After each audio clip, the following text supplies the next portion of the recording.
আল্লাহর নবী বলেন, ও দুনিয়ার উম্মত শুনে রাখো, পরওয়ারদিগার দু আলম আমার রওজার পাশে এমন একজন ফেরেশতা দাঁড় করে দিয়েছে।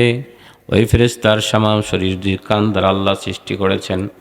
আপনার নামে একটা, আমার নামে একটা, তিনার নামে, ওনার নামে, তার নামে, যত মানুষ এখানে বসা আছেন সকলের সংখ্যা অনুপাতে সকলের নামে এক একটা করে কান আছে। সুবহানাল্লাহ বলেন। আজকে বিজ্ঞান যত বোঝা সহজ হয়, কোরআন যতটুকু বুঝবে তার থেকে বিজ্ঞান আরো সহজ হয়ে যাবে। মোবাইলের বাটন টিপ দিলে যদি কানেক্ট থাকে, নাম্বার সঠিক হয়, লোকটা আমেরিকা থাকলে তার মেসেজ যাবে কি যাবে না?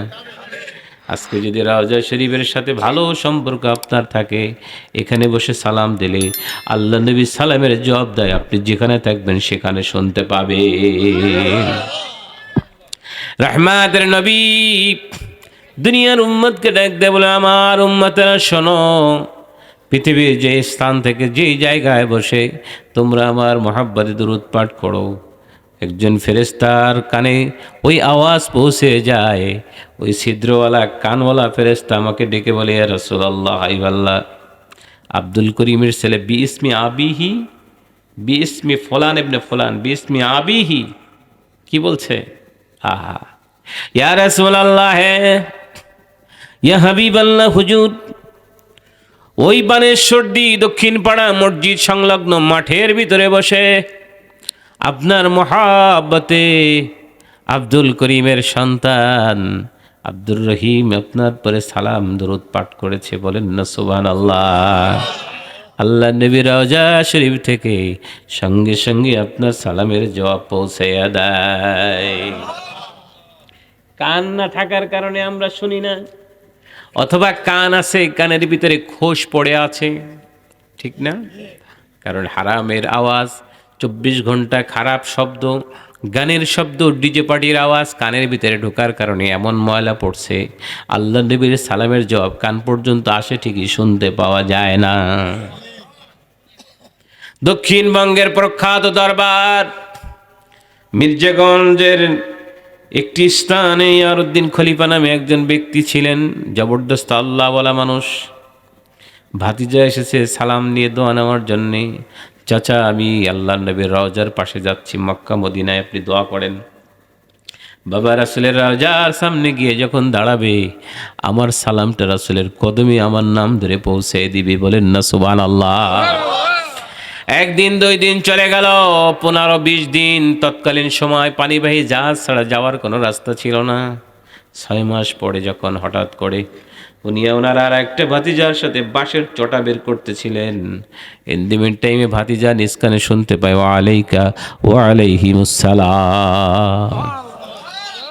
আল্লাহু আকবার বলবেন না?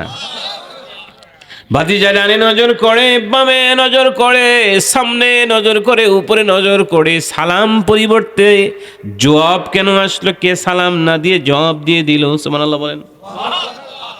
ইয়ারউদ্দিন খলিফা রহমাতুল্লাহ আলাইহি তার কাছে বলে, চাচা কি ব্যাপার বুঝতে পারলাম না, সালাম না দিয়ে জবাবটা কেন আসলো?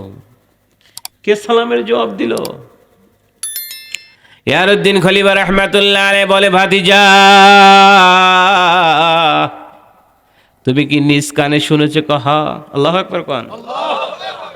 তোমার জন্য খোশামদেদ, খুশখবরি, তোমার যে ভাইটা আমার কাছ থেকে দোয়া নিয়ে মক্কা মদিনায় রওনা করেছিলেন, এখন এই টাইমে তোমার ভাতিজা রওজার সামনে দাঁড়িয়ে আমার পক্ষে সালাম দিয়েছেন। রহমতের নবী সঙ্গে সঙ্গে সালামের জবাব পাঠিয়ে দিছে। তোমার কিসমত কত ভালো যে আল্লাহ নবীর সালামের জবাবটা তুমি শুনতে পেয়েছো।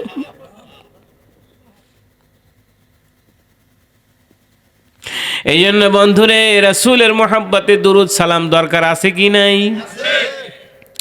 আরেকটা হাদিস, আল্লাহ নবী বলেন, মান সাল্লাল্লাহু আলাইহি ফি ইয়াউমিন আলফা মাররা লাম ইয়ামুত হাত্তা ইয়ারা মাকআদাহু মিনাল জান্নাহ। আল্লাহু আকবার বলেন। কোন ব্যক্তি যদি দৈনিক আমার প্রতি 1000 বার দুরূদ পাঠ করতে পারে, লাম ইয়ামুত, তার মৃত্যু হবে না, হাত্তা ইয়ারা, না দেখা পর্যন্ত, মাকআদাহু মিনাল জান্নাহ, জান্নাতে তার ঠিকানা।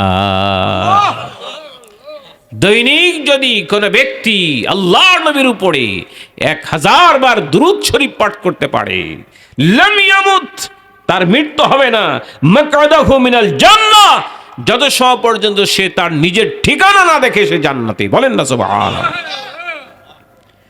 এই জন্য সেই রাসূলের মহব্বতে দুরূদ শরীফ পড়া লাগবে কি লাগবে না?